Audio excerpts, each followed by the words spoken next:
27 octobre 1967. Dans la basilique Saint-Pierre de Rome, le pape Paul VI accueille sa sainteté Athénagoras Ier, patriarche œcuménique de Constantinople. C'est la troisième fois que les deux hommes se rencontrent. La première, c'était en 1964 à Jérusalem, sur le mont des Oliviers. Quelques années plus tard, en juillet 1967, Paul VI se rendait lui-même à Istanbul. Un tel geste d'humilité de la part du pape signifiait qu'il voulait rendre hommage à un homme qui avait été l'inlassable artisan du rapprochement entre les différentes églises chrétiennes.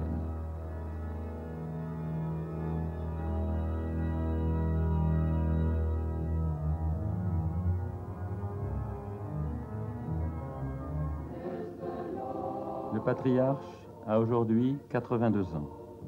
C'est un vieillard droit, à la stature imposante et noble, à l'œil plein de feu. Malgré son âge, il vient une fois de plus de prendre son bâton de pèlerin pour se rendre à Sofia, Bucarest, Belgrade, Rome et aujourd'hui Genève.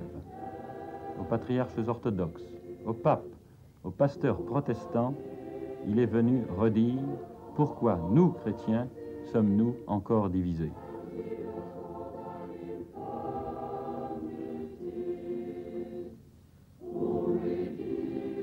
Tout son passé, il est vrai, l'a préparé à ce rôle unique de pionnier du rassemblement des églises. Grec d'origine, il a été pendant 18 ans l'archevêque orthodoxe des deux Amériques, avant d'être élu en 1948 patriarche de Constantinople. C'est aux États-Unis, à travers ses contacts avec les chefs des églises protestantes et ceux de l'église romaine, qu'il s'est persuadé que dans un univers menacé par la destruction atomique, le rassemblement des églises chrétiennes désunies pouvait être un considérable, un unique facteur de paix.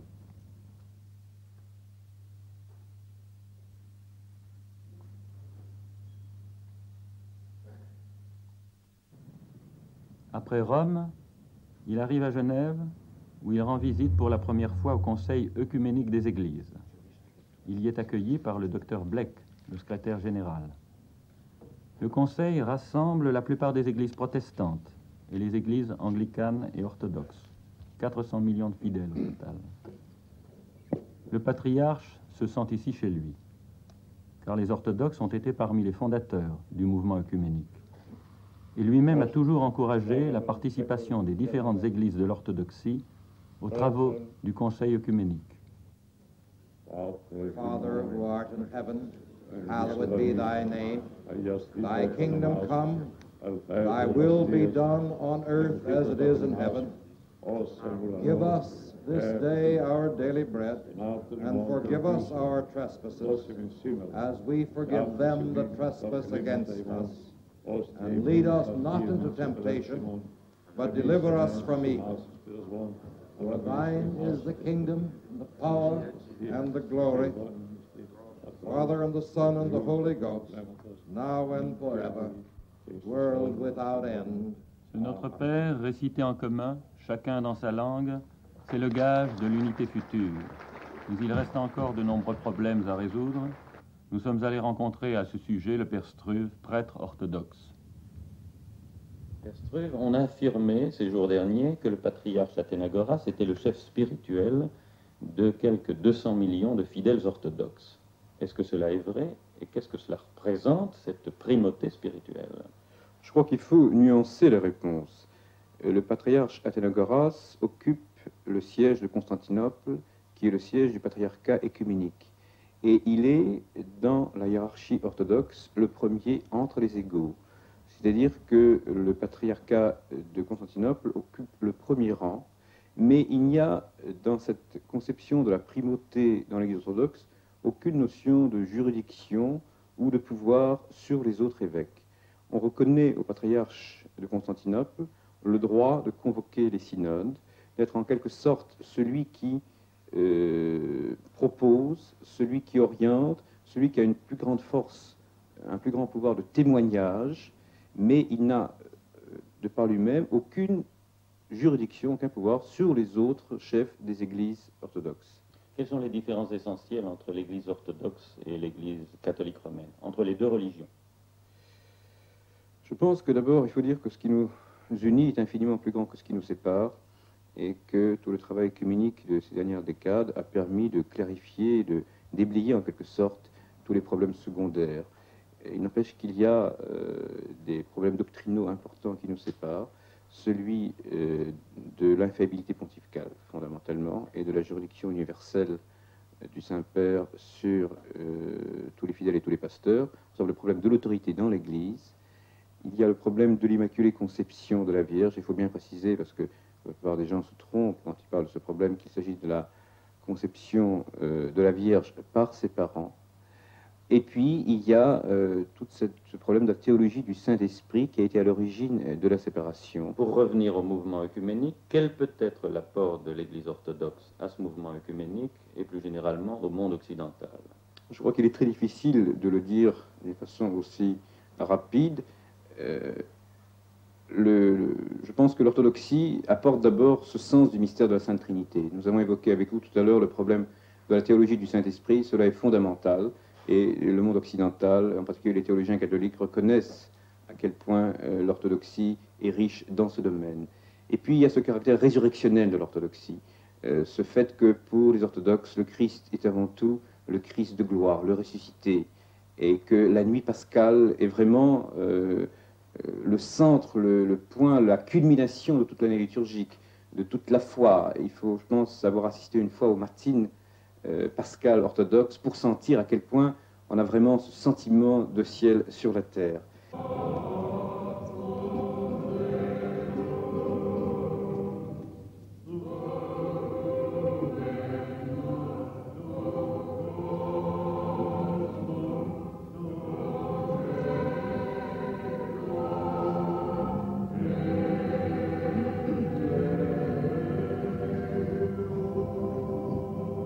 Avant de quitter Genève, le patriarche a rendu visite à l'Institut œcuménique de Bossé, où une centaine d'étudiants de toutes nationalités, aussi bien soviétiques qu'américains, se préparent fraternellement à une vie d'apostolat et de mission. Mais auparavant, le patriarche a bien voulu répondre à quelques questions que nous lui avons posées.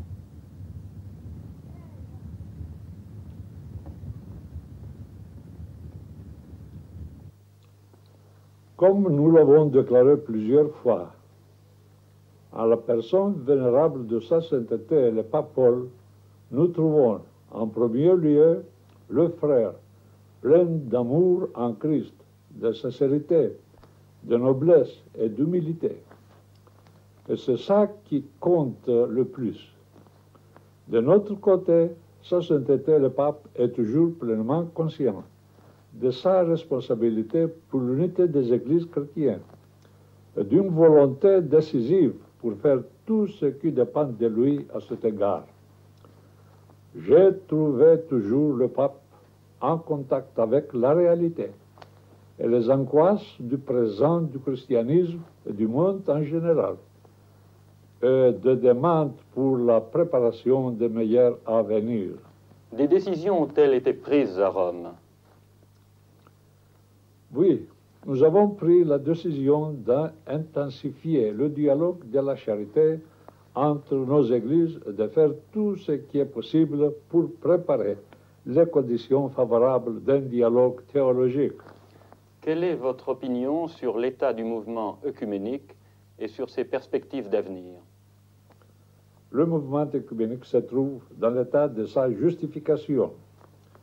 Toutes les églises chrétiennes dans le monde ont accepté l'œcuménisme comme la voie principale vers l'unité chrétienne.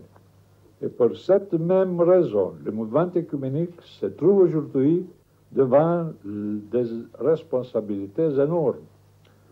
Nous espérons et nous prions que la 4e Assemblée générale du Conseil œcuménique des Églises, qui est l'expression organisée et positive de l'œcuménisme, donnera au mouvement œcuménique une orientation de renouvellement et d'ajustement aux demandes pour la réalisation de l'unité chrétienne. Nous sommes pleins d'espoir pour l'avenir du mouvement œcuménique. En terminant, nous désirons demander de tous ceux qui nous écoutent leur prière et leur bonne volonté pour l'unité chrétienne et pour la paix dans le monde. Que la paix de Dieu soit avec tous. Dernière escale après Genève, Londres. Il y vient rencontrer le chef de l'église anglicane, le docteur Ramsay, archevêque de Canterbury. Entre orthodoxes et anglicans, les contacts sont fréquents et amicaux depuis le XIXe siècle. Pèlerin lui aussi de l'œcuménisme, le docteur Ramsay a déjà rendu visite au patriarche à Constantinople, à Paul VI également à Rome et au patriarche Alexis de Moscou. Il a été reçu officiellement en France au début de cette année. C'est lui, on s'en souvient, qui a déposé une couronne à l'emplacement du bûcher de Jeanne d'Arc à Rouen.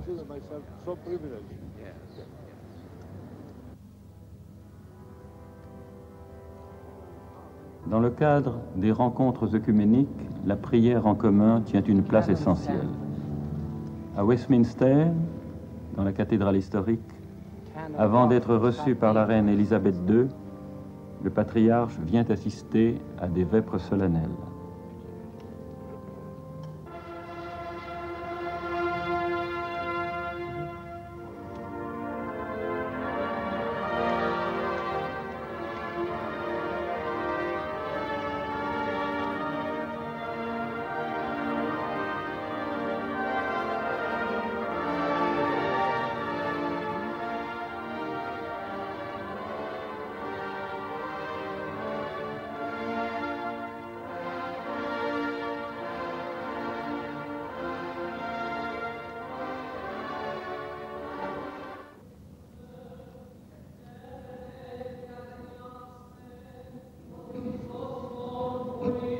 Le lendemain, il célébrera lui-même la messe dans l'église grecque orthodoxe de Londres.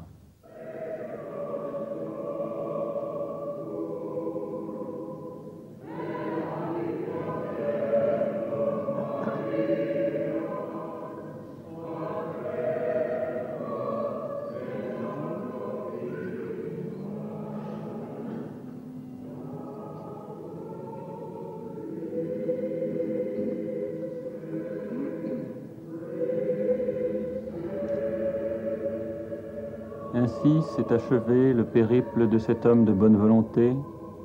À Genève, il nous avait dit sa confiance en l'avenir, son espoir que bientôt tous les chrétiens seraient rassemblés dans une seule et même Église et que cette union pèserait d'un poids décisif en faveur de la paix du monde.